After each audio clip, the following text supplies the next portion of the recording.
tossers have thrown it out the door with their behaviour this week. They should be ashamed of themselves. They should absolutely look at themselves in the mirror and wonder what the have they been doing. They're hissing at us and calling us cheats in the Lord's long room, and they have the gall to say, talk to us about the spirit of cricket. Absolute bullshit. There's a big appeal, it's hit him on the pad, he's out! Lions gone, New South Wales are 9 down! Onto Sydney Road, and it's hit a car! Oh, I think it's hit a car! What a way to bring up your 50! All you want is to leave it all behind. Now there is a simple remedy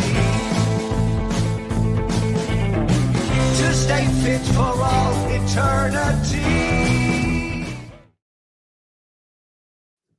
Hello, everybody, and welcome back to the Cricket Unfiltered podcast. And I am Menas, and I started this podcast in 2013, in early August 2013. And in those 12 years, I've never had the misfortune of having to report on an England Test victory in Australia.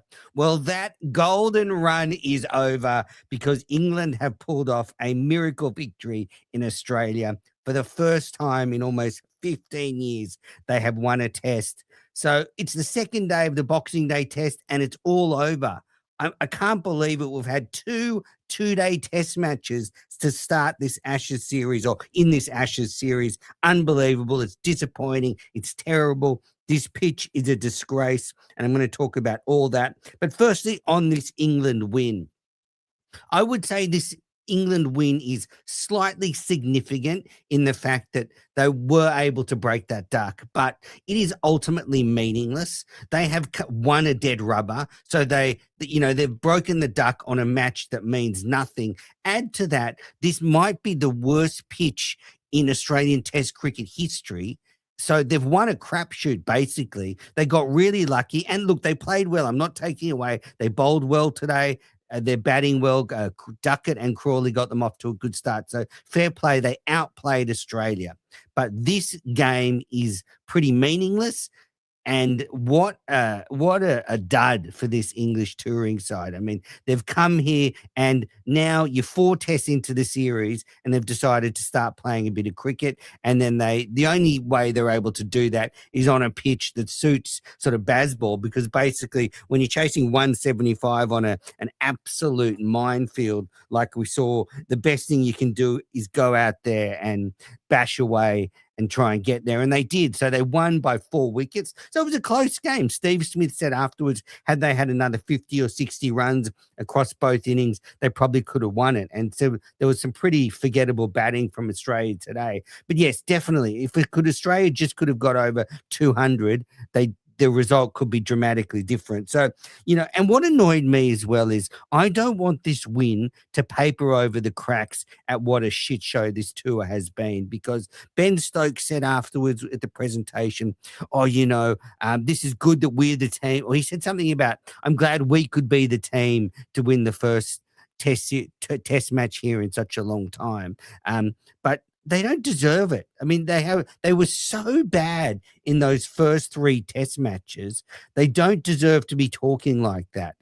So, Joe Root said we've lost the series when he was interviewed by Ishiguro. And that is what is ultimately significant, is that they've won a dead rubber on an absolute minefield. Now, let's talk about this minefield, because this pitch is a disaster. The fact that the Boxing Day test match is ending at the end of the second day is an unmitigated disaster. So different to the Perth test. The Perth test was a good pitch, but then we just saw some miraculously dumb cricket from England and then some miraculous cricket for Travis Head to chase it down in a session. But that should have been by all rights a 3-day game in Perth. But here, I mean, the pitch has contributed to a financial disaster. Not only that, this is the time of the year when cricket fans expect to be able to sit down and watch a good few days of cricket. For the game to end at the end of the second day, this is going to cost Cricket Australia millions and millions of dollars. I've seen reports that ticket sales for the third and fourth day, refunding them is going to cost close to $20 million for Cricket Australia. That doesn't include the broadcasters. That doesn't include all the corporate seats, corporate suites. I mean, it is an absolute travesty. So Matt Page, the groundskeeper, has gone and left on extra grass. So it's 10 mils. And I talked about this yesterday. And I think, and Todd Greenberg spoke today on the ABC, but I think in future, it's going to be necessary from someone from Cricket Australia to oversee pitch preparation. Things have changed in Australia. You don't have classic cricket grounds. Unfortunately, these are AFL stadiums or football stadiums that are being converted into cricket grounds for summers, and most of the time it's drop-in pitches. But they need somebody there to bounce these ideas off. So when Matt Page is thinking, do I leave a bit more grass on? Someone from Cricket Australia is overseeing it to say to him, no. You don't leave too much grass on. If anything, we err on the other side and we leave a bit less grass on, so it's not going to be like this, because you can see this pitch was getting ever so slightly easier to bat on at the end of day 2, just a little bit better. Not much, because some balls were moving sideways, but if they'd have just shaved a bit of grass off, this pitch would have been significantly better. So they're going to need to centralize pitch preparations so disasters don't happen like this again. I mean, we had 36 wickets in 2 days. Now, CricViz published their stats, and their PitchViz rating has this pitch at 8.9 out of 10 in terms of difficulty to bat.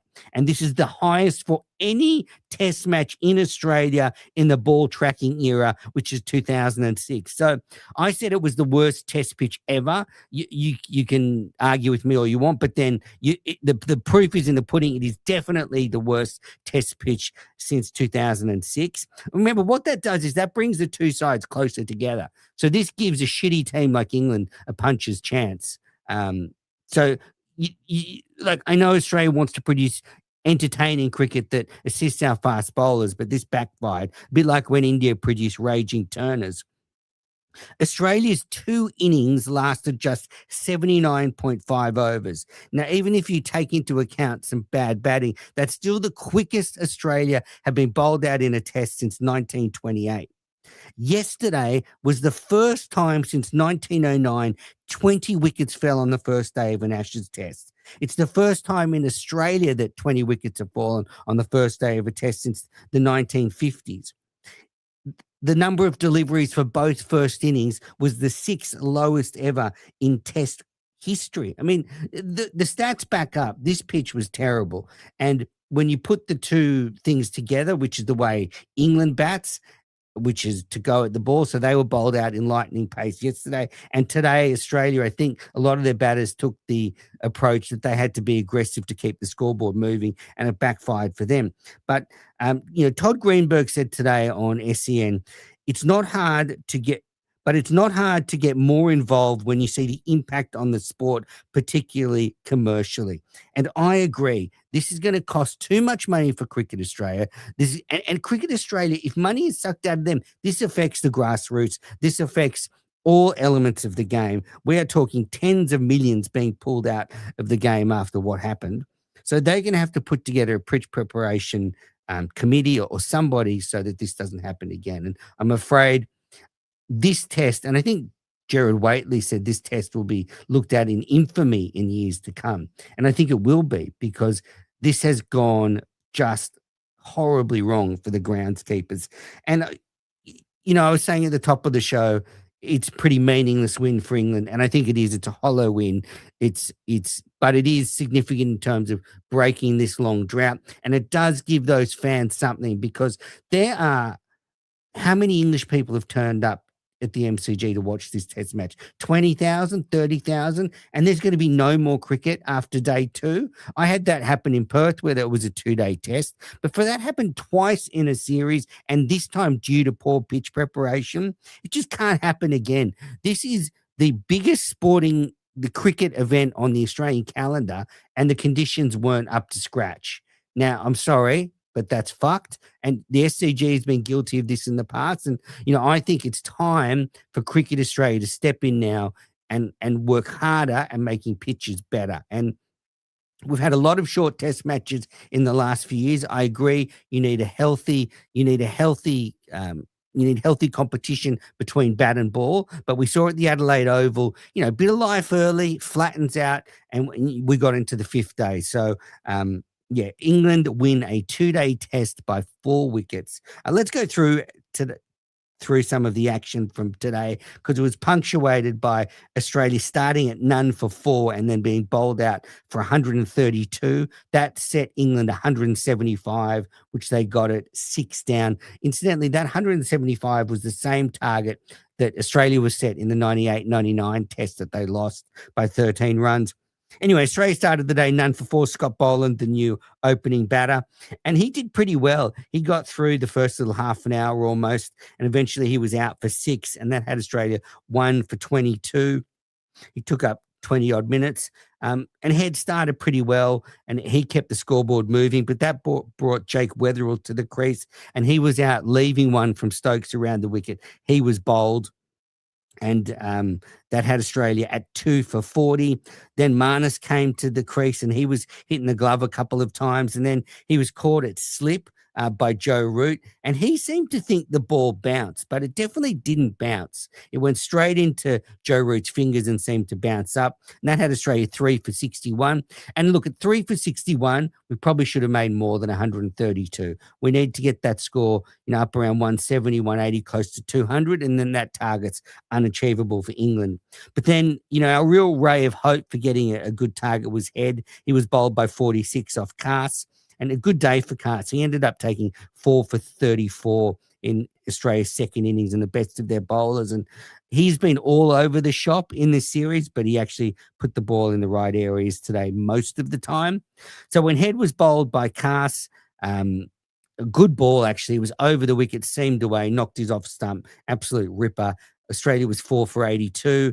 And then Khawaja was out hooking Australia's 39-year-old new number 5, and that had Australia 5 for 83. He was out for a second ball duck, Josh Tongue taking the wicket. And actually, Tongue was the eventual player of the match for his 5-wicket haul yesterday. So Australia 5 for 83. It was all happening very quickly before lunch. Alex Carey, he was out, caught second slip off Cass for 4. Australia now 6 for 88. Steve Smith at the other end watching all of this. And then Australia went into the lunch break at 6 for 98, a lead of 140 with 4 wickets in hand. So, pretty forgettable first session for Australia, losing 6 for 94. But the ball was just seaming all over the place. It had dried out a bit. It was a little bit harder than yesterday. And balls were pitching and cutting like a spinner would bowl the ball. I mean, that ball to get Head, that's unplayable. And Cass is not that good a bowler. And the ball moved a mile. So Australia started after lunch pretty well. But then Green was out poking. He was out for 19, and he was caught at second slip off the bowling of Stokes. And he was hammered in the commentary box by Kadich for sort of moving at the bowler and premeditating the shot. And I do think Kadich is right to be critical. That had Australia 7 for 119. And while Smith was there, you just needed to stay with it. He seemed to have found a method to prosper on the pitch. He was undefeated in this innings. But yeah, Green looks all at sea. But I do think the prevailing mood in both dressing rooms was hit out or get out on this pitch, that eventually your ball's going to have your number on it. And so better off being positive. So anyway, but Green just hasn't looked good all series. Nisa was out for a duck, his heroics from yesterday, a long time ago. He was caught and bowled by Cass. Good catch by Cass to his left. And then Australia lost a couple more wickets and eventually were all out for 132. The tail couldn't wag. So Australia lost 3 for 2 and then all out for 132 in just 34.3 overs. Smith was not out, 24 off 39. And the bowling figures, Bryden Cass 4 for 34, Ben Stokes 3 for 24, Josh Tongue 2 for 44, and Gus Atkinson 1 for 20. He went off with a hamstring injury, so not sure of his status going into the next test match. So for Australia, pretty sorry reading. Travis Head top score with 46. Steve Smith second top score with that 24, not out. Cameron Green 19. No other batter got into double figures. And look, just makes for some pretty bad reading for the Australian, some of the Australian batters now 4 tests into the series. And look, you have to take into account this Boxing Day pitch was atrocious. But across the series now, Marnus Labuschagne's averaging just 24.85. Jake Weatherald is averaging 20.85, and Cameron Green is averaging 18.66. Batting conditions, they've been up and down throughout the series. In Perth on the first day, they're a bit dicey and under lights at times, but Labuschagne and Green and Weatherald need some runs in the SCG. So Australia all out 132. That set England 175 to win. And Stark almost caught and bowled Duckett very early, almost carried. He couldn't quite get there. There was an early review, an LBW review on Crawley off Stark, but it was not out on umpire's call. But Crawley and Duckett got stuck into Neser and Stark pretty early, especially Neser.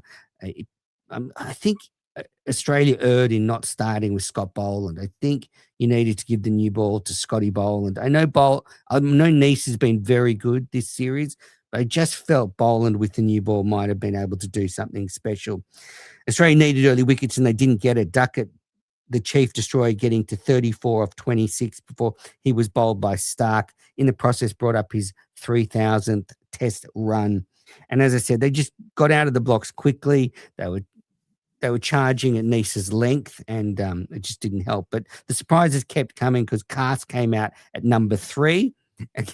So they sent out a pinch hitter in Test cricket, and he was Joe Richardson's first Test wicket back. England were 2 for 65. He was caught in the deep, and England went to tea at 2 for 77. After the tea break, Crawley was out LBW to Boland for 37. That had England 3 for 112. And you could just tell Boland was making it difficult for the batters, which is why it was too late. In fact, he was brought on. England had already scored 71 runs. He was the second change bowler, Boland. So I don't often criticize Smith's captaincy, but I think he got that one wrong. Now, here's the thing. Jacob Bethel, who I panned in yesterday's episode, ended up top scoring with 40 in this innings. Batted really well, held the innings together. Perfect situation for a T20 player. And that's what I'm saying. This second innings of England was perfect for their dumb Bazball ways, because all you need from Bethel is him to play a T20 innings, and that's what he did. 40 off 46. Well, that's not a great T20 innings, but eventually he was out for some reason trying to smash one over the top. He was caught at cover. Good catch by Khawaja. That had England 4 for 137, needing 38 to win. And Harry Brook, what did he do? Charged Scotty Boland's first ball.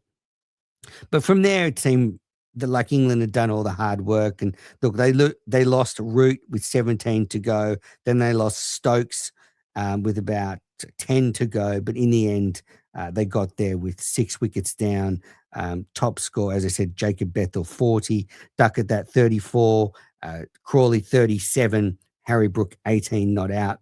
For Australia, Stark 2 for 55. He's now taken 26 wickets in this series. Joe Richardson 2 for 22. His first 2 wickets back since being recalled to the side. And I have to say, he didn't look up to it to me. I think he still needs a bit more hardening at first class level. His pace looks down. It took him a while to get into his spells. He certainly got the talent, no doubt about it. He just probably needs a bit more first class cricket. And if you're Brendan Doggett, you might be a little annoyed he was rushed in ahead of you. Scotty Boland, 2 for 29. Good stuff from him. So the player of the match was Josh Tongue. Steve Smith spoke afterwards and said they needed 50 or 60 more, that England bowled well today. And Smith and Carey both mentioned that Duckett and Crawley getting off to that quick start of none for 51 broke the back of the chase, softened the ball a little, Smith said, and made it a bit easier for the England batters. And Stokes said he was happy that his great team that came here filled with hope have broken the winning drought in Australia. So, yeah, here we are, wrapping up day 2 of the Boxing Day test, and it's all over. England winners. So the series is 3-1 Australia. Australia have won the first 3 games. That's all that really matters. And I was thinking coming into this last 2 games, and I'm not just like talking BS here, because, you know, I'm a little bit older and been around a while. I mean, how many 4-5-0 drubbings of England can you see? I mean, you know, it doesn't get old watching England get beaten, but I mean, in the end, it's just meaningless what England have done. I mean, they've been so embarrassing here for so long, and to win this game on a minefield, Anyway, I'm kind of unhappy that it's Stokes said that. That Stokes said his team. Like, this team is embarrassing. They lost the Ashes in 11 days. All right. So a couple of things from today, and then I'll be back in the next few days with a proper review of all the action in the series so far. I'll probably get Gavin for that. There was talk of playing an ODI tomorrow to try and get a crowd in, and maybe playing an ODI for like $1 million, trying to convince these two teams to play a 50 over game with $1 million prize money. But of course, that's never going to happen. I'd assume the English team have got a golf booking for tomorrow. Ben Duckett will be out till sunrise easily tomorrow. Now, today they had 92,045 people. That's the second highest ever test crowd in Australia, behind yesterday's 94,000 people.